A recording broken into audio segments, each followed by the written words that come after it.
Good day everyone. For today's video, tuturuan ko kayo kung paano malaman yung IP address ng ating mga desktop computer or laptops and ang IP address ng ating mga routers na ginagamit natin sa bahay.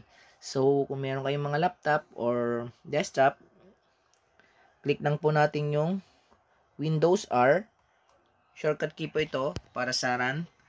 Then, type po natin yung CMD.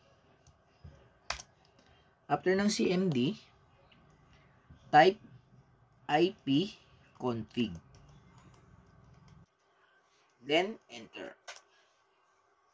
Then, yan na po. Makikita na po natin dito yung IP address ng ating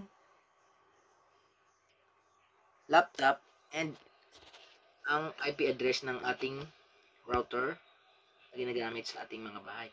So, ito pong IPv4 or Internet Protocol version 4, yan po yung IP address na binigay ng router sa laptop natin or sa ating desktop computer.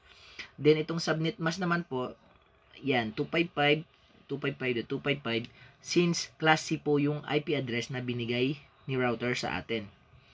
Then, ito naman po yung default gateway, which is yung IP address po ng router natin. Sana pong may natutunan kayo, no? Thank you and God bless everyone.